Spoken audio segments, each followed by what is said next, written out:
جی السلام علیکم، کون صاحب محترمہ کہاں سے ہیں؟ وعلیکم السلام، حافظ سبحان لاہور سے عرض کر رہا ہوں۔ میں سب مفتیان اکرام کا بے حد مشکور ہوں اور آپ جناب کا پروگرام ماشاءاللہ بہت اچھا ہے۔ جناب اللہ تعالیٰ اس میں مزید ترقیاں اور برکتیں عطا فرمائے۔ آمین آمین۔ میں احسان اللہ منصور صاحب کو سوشل میڈیا پہ سنتا بھی ہوں۔ میرا ان سے سوال ہے کہ تزکیے کا پروسیس کیا ہے، کہ کس طرح بندہ اپنے نفس کی اکاؤنٹیبلٹی کر سکتا ہے، کس طرح اس کو لے کر چل سکتا ہے کہ جتنا پرفتن دور ہے ایک دن بندہ تزکیے کا پروسیس کرتا ہے اور اگلے دن پھر ہی انہی گناہوں کے اندر شامل ہو جاتا ہے۔ تو ٹھیک ہے، بہت بہت شکریہ آپ کا۔ تزکیہ نفس، ایک بات یہ ہے کہ اگر آپ نے ایک دن کیا ہے دوسرے دن بھی وہی کام کریں جو پہلے دن کیا ہے تو شدت کم ہو جائے گی، تیسرے دن کریں گے شدت اور کم ہو جائے گی۔ تسلسل کیسے ہو سکتا ہے؟ اس میں جو بہت اہم چیز ہے وہ میں سمجھتا ہوں کہ ماحول ہے۔ ہم دیکھتے ہیں کہ نبی صلی اللہ علیہ وسلم کے اس دنیا میں تشریف لانے سے پہلے جس دور کو ہم دور جاہلیت کہتے ہیں، تو اس دور میں ایسے لوگ عجیب و غریب اعمال میں ملوث تھے، لیکن جب ان کو کمپنی لیڈرشپ ایسی ملی ہے کہ جن کے ہاں ہر وقت خیر ہی خیر تھی، تو اس چیز نے سب سے زیادہ ان لوگوں کو تبدیل کیا۔ تو ایک تو میں سمجھتا ہوں اپنا ماحول تبدیل کرنا چاہیے۔ دوسرا حقیقی بات یہ ہے کہ جو اللہ تعالیٰ نے فرمایا وَلْتَنْظُرْ نَفْسٌ مَا قَدَّمَتْ لِغَدٍ، ہر شخص اس بات کا جائزہ لے کہ اس نے آنے والے کل کے لیے آگے کیا بھیجا ہے۔ اور تیسری چیز یہ ہے کہ اس بات کو قبول کر لے کہ دنیا میں میرا صرف باپ، میں معاشرے میں دیکھوں تو میں سمجھتا ہوں وہ میرا بہت بڑا خیر خواہ ہے، لیکن میرے باپ سے بڑے خیر خواہ میرے نبی صلی اللہ علیہ وسلم، ان سے بڑے خیر خواہ میرے لیے میرا رب ہے۔ تو اب جب میرا اعتماد ہوگا نا کہ یہ جس چیز سے مجھے منع کر رہے ہیں اس میں میرے لیے ہے ہی خیر۔ اب دیکھیں نا، ہم اپنے بچے کو بازار لے کے جاتے ہیں، ایک سستی چیز، ہمارا چھوٹا 7-8 سال کا بچہ کہتا ہے ابو جی میں نے بلیڈ لینا ہے، ہم افورڈ کر سکتے ہیں بلیڈ لے کے دینا، نہیں لے کے دیتے، کیوں؟ ہمارے اس کے لیے خیر خواہی ہے، وہ تھوڑی دیر ہو سکتا ہے روئے، لیکن میں سمجھتا ہوں کہ ہمیں اپنے رب کی باتوں پر اعتماد کرنا چاہیے، اپنے نبی صلی اللہ علیہ وسلم کی خیر خواہی کو قبول کرنا چاہیے، اپنی دوستی کے ماحول کو تبدیل کرنا چاہیے، اور آخری چیز یہ ہے کہ جس چیز نے ہمیں بہت زیادہ خرابی کی طرف پہنچایا نا، اس میں سے ایک ہے لمبا جینے کا ذہن۔ تو اگر ہمارا تھوڑا سا وزٹ ICU وارڈ کا ہو جائے، کبھی قبرستان کا ہو جائے، تھوڑا سا جیل میں سزائے موت کے قیدیوں سے ملاقات ہو جائے تو طبیعت بڑی ٹھیک ہو سکتی ہے۔ ہو سکتی ہے، بالکل ہو سکتی ہے انشاءاللہ۔ سوئے پہ کوئی ڈرائی دے کہ بس آخری سانس رہ گئی۔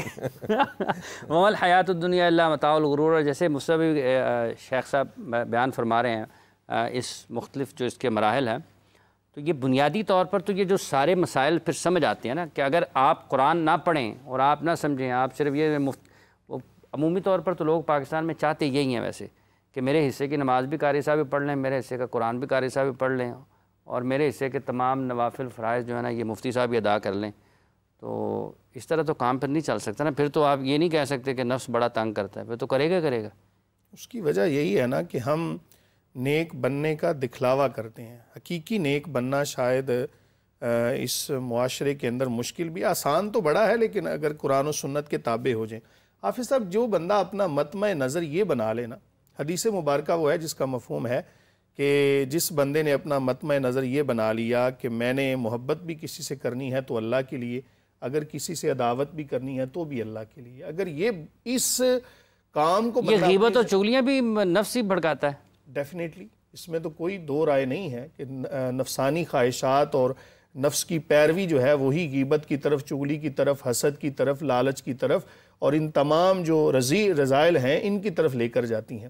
اور جو کوئی اگر کسی کے بارے میں غلط لکھتا ہے وہ بھی نفس کے تابع ہے۔ ڈیفینیٹلی، اس کا بھی مقصد یہ ہے نا اپنے آپ کو بڑھانا۔ اور آپ نے میری رپورٹ اگر لکھنی ہے تو آپ لکھ دیں گے یہ تو بندہ کام ٹھیک نہیں کرتا۔ میں ابھی جو حدیث بیان کروں گا نا اس میں ساری چیزیں آ جائیں گی۔ حضور نبی کریم صلی اللہ علیہ وسلم نے فرمایا اس بندے نے ایمان کی حلاوت کو، ایمان کے ذائقے کو چکھ لیا کہ جس نے محبت اور عداوت اللہ کے لیے کی۔ ایک بندہ اپنی زندگی کا مشن بنا لینا کہ میں نے کام وہ کرنا ہے اللہ کی رضا ہے، اللہ کی رضا جس میں ہو، اور جس کام میں اللہ تعالیٰ کی ناراضگی ہوگی میں نے اس کو چھوڑنا ہے۔ جب ہماری زندگیوں سے یہ نکل جائے گا نا کہ لوگ کیا کہیں گے، بس یہ جملے کو اور اس ایک جو ہمارے ذہن میں تصور بنا ہے نا، اس کو آپ زندگی سے نکال دیں، اپنا مطمع نظر نے یہ بنا لیں کہ میں نے کام وہ کرنا ہے جس سے اللہ کی رضا حاصل ہو، ہر اس کام سے بچنا ہے جس سے اللہ کی ناراضگی ہو، تو پھر انسان صراط مستقیم پر چلنا شروع ہو جاتا ہے اور یہی سیدھا جنت کا یہی سیدھا جنت کا۔ شیخ یہ بتائیے گا کہ جب ہم اس موضوع پر گفتگو کر رہے ہیں اور لوگوں کو جو سوالات آ رہے ہیں وہ بھی اسی طریقے سے ہیں کہ کسی کو نماز پڑھتے ہوئے کوئی رکاوٹ آ جاتی ہے، کسی کو سچ بولنے میں رکاوٹ ہے، کسی کو زکوٰۃ دینے میں رکاوٹ ہے، کوئی قربانی کرنا چاہتا ہے تو اس میں رکاوٹ آ جاتی ہے کہ پیسے ختم ہو جائیں گے. تو یہ تو پھر سارا قرآن سے دوری ہے نا، کیونکہ اگر آپ قرآن پڑھتے ہیں تو وہاں پہ تو واضح طور پر اللہ تعالیٰ نے فرما رکھا ہے کہ لعنت اللہ علی الکاذبین انہ لا یحب المستکبرین. ٹھیک ہے جی، ان اللہ لا یحب المفسدین لا یحب المعتدین لا یحب الخائنین. یہ 4-5 چیزیں ہی اگر آ جائیں تو پھر تو نفس تو وہ تو پھر ڈھونڈے گا جگہ کہ میں جاؤں کی طرف. جی اس کا حل ہے بڑا پیارا جو میرے ذہن میں ہے.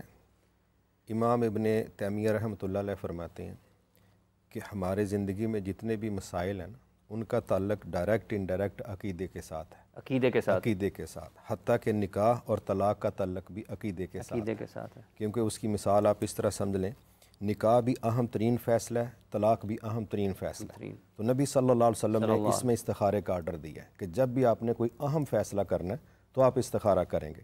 استخارہ میں ہم اللہ پر توکل کرتے ہیں اور وہاں ہم یہ الفاظ استعمال کرتے ہیں کہ اللہ اگر آپ کے علم کے مطابق یہ چیز ہمارے لیے دین دنیا اور انجام کے لحاظ سے مفید ہے تو ہماری اپروچ میں کر دیں اور اس میں برکت دے دیں، اور اگر یہ ٹھیک نہیں ہے تو ہمیں اس سے محفوظ کر دیں، جہاں خیر ہے ہمیں وہاں پہنچا دیں. مسئلہ یہ ہے کہ ہم لوگ یہ جتنے بھی مسائل ہیں، یقین کیجئے سنگل چیز ہمیں سمجھ آ جائے کہ ہمارا عقیدہ اللہ کے حوالے سے، رسول اللہ صلی اللہ علیہ وسلم کے حوالے سے یہ جتنا کلیئر اور کنفرم ہوگا اتنا ہم اپنے نفس کو بھی کنٹرول کر لیں گے، اتنا ہم فضول قسم کی سرگرمیوں سے بھی بچ جائیں گے. میں نے شروع میں ایک بات بتائی ہے کہ نبی صلی اللہ علیہ وسلم نے یہ بات سمجھائی کہ ہم ہر نماز کے بعد یہ جو دعائیں پڑھتے ہیں ان میں سے ایک یہ ہے اللہم لا مانع لما آتیت ولا معطی لما منعت ولا ينفع ذا الجد منک الجد.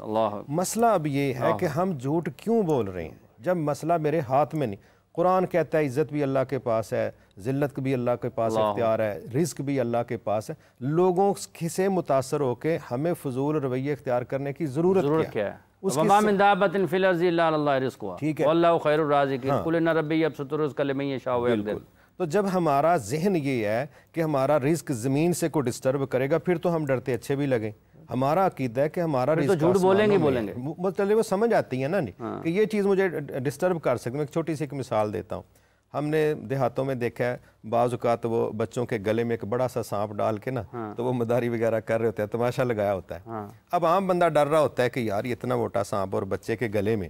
میں کہتا ہوں وہی سانپ اگر ہمارے کسی بستر میں یا بیڈ پہ پڑا ہو، ہماری نظر پڑے، ہماری تو جان نکل جائے.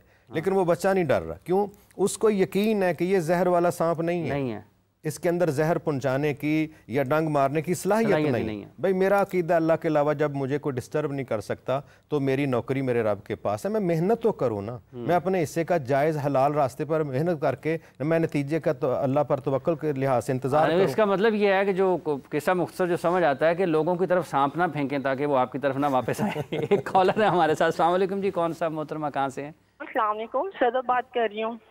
جی محترمہ فرمائیے.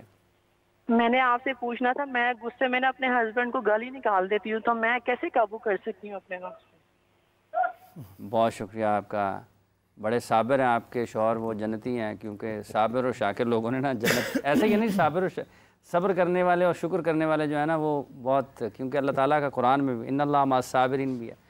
جی مفتی صاحب. بس اس میں گزارش یہ ہے کہ اگر یہ میری بہن اور میرا وہ بھائی میری ایک نصیحت قبول کر لیں تو یہ چیز ٹھیک ہو سکتی.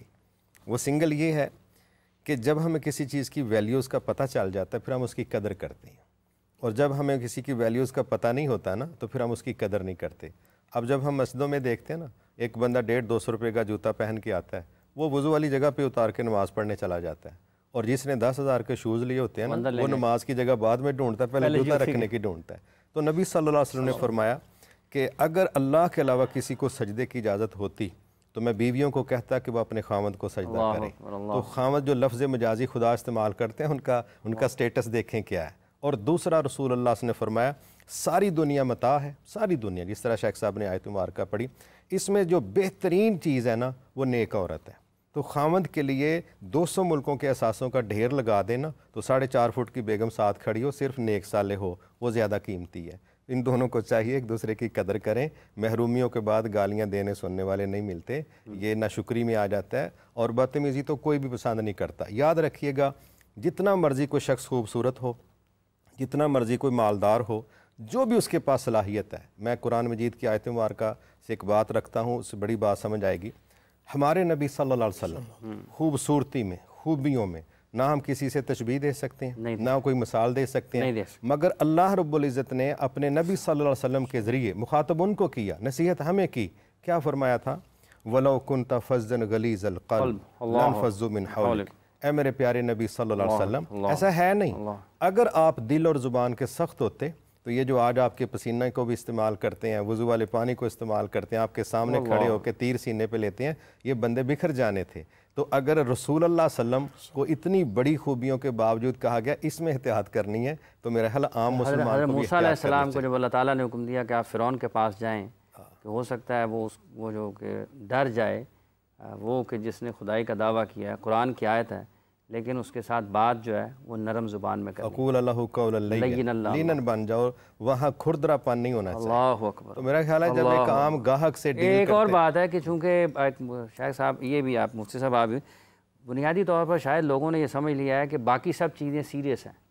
اگر آپ نے کوئی تعلیم حاصل کرنی ہے, اسکول جانا ہے, کالج جانا ہے, جامعہ جانا ہے, کسی بھی جگہ جانا ہے, وہ اس کو آپ کو سنجیدگی سے لیتے ہیں. جس دن لوگوں نے قرآن کو سنجیدگی سے پڑھنا شروع کر دیا نا, تو ان کے مسائل بھی حل ہوں گے. مطلب مذہب کو آپ غیر سنجیدہ لیں گے, پھر اس کے بعد آپ یہی کام کریں. مجھے صاحب اس سوال پر آپ کی کیا رائے ہے؟ دعا بھی آخر میں آپ نے کرانی ہے, قاری طور منان وارثی صاحب نہیں ہیں. پہلی بات تو یہ ہے کہ مسز کا اپنے خاوند کو گالی دینا یہ بہت ہی بری اور کبھی حرکت ہے. اور دوسری بات, میں اس خاوند کا یہ حوصلہ سمجھتا ہوں اور ہمت سمجھتا ہوں کہ وہ رپلائی نہیں کرتا, اور اگر وہ بھی رپلائی کرنا شروع کر دے تو یہ تو بات جھگڑے تک پہنچ جائے گی. میں یہ سمجھتا ہوں کہ اگر وہ رپلائی کرتا ہے نا گالی, پھر تو دونوں ایک طرح کے ہو گئے. تو آپ یہ سمجھیں, صرف اتنا اپنے آپ پہ رکھ کے سوچیں کہ اگر کوئی مجھے گالی دے تو مجھے کیا, اس کا جو ہے وہ میرا ریئیکشن کیا ہوگا. من سالم المسلمون من لسانی و یدی, قرآن, یہ نبی کریم صلی اللہ علیہ وسلم کی حدیث ہے نا جی. بالکل, کہ کامل مسلمان وہ ہے کہ جس کی زبان اور ہاتھ سے دوسرے مسلمان محفوظ رہیں. اور رسول اللہ صلی اللہ علیہ وآلہ وسلم نے فرمایا, جس کا مفہوم ہے کہ تم میں سے کوئی بندہ اپنے ماں باپ کو گالی نہ دے. اب یہ جملہ سننے کے بعد جو لوگ تھے انہوں نے عرض کی, یا رسول اللہ صلی اللہ علیہ وسلم, کون ایسا بندہ ہوگا کہ جو اپنے ماں باپ کو گالی دے؟ فرمایا کہ جب تم کسی کے ماں باپ کو گالی دو گے تو بدلے میں جو تمہیں اس کے, میں مفہوم عرض کر رہا ہوں, لوازمات ملیں گے, تو وہ ایسے ہی ہے کہ جیسے اپنے ماں باپ کو گالی دینے کا سبب یہ بندہ بنا. تو اس لیے یہ دیکھیں کہ یہ رشتہ تو ایسا ہے کہ ہن لباس لکم وانتم لباس لہن, وہ تمہارے لیے لباس ہیں, تم ان کے لیے لباس ہو. تو اس جو کبھی حرکت ہے نا, یہ منافقین کا طریقہ ہے, اس سے اجتناب کرنا ضروری ہے. اللہ تعالیٰ کی بارگاہ میں توبہ استغفار بھی کریں. یہ حدیث یاد رکھیں کہ جس کا خاوند اس کی, یہ ایک ایسی عورت کہ جس کا خاوند اس سے راضی ہے, اس حال میں وہ عورت دنیا سے گئی تو اللہ تعالیٰ اس سے فرمائے گا کہ تو جنت کے جس دروازے سے مرضی داخل ہو جا. تو اس لیے حسن خلق کا مظاہرہ کریں, اور ایسے جو رذائل ہیں اچھا وہ ہے جس کے اخلاق اچھے ہیں. اللہ تعالیٰ ہم سب پر رحمت فرمائے جی. اور گفتگو آپ نے سنی ہے مختلف حوالوں سے, یہ اس پہ مزید آپ جتنی بھی بات کرنا چاہیں ہو سکتی ہے, وقت کی قلت ہے. یہیں سے اجازت چاہتے ہیں آپ سے. شیخ آپ تشریف لائے, آپ کا بہت شکریہ. مفتی صاحب آپ تشریف لائے, قاری صاحب آپ تشریف لائے, آپ کا بہت شکریہ.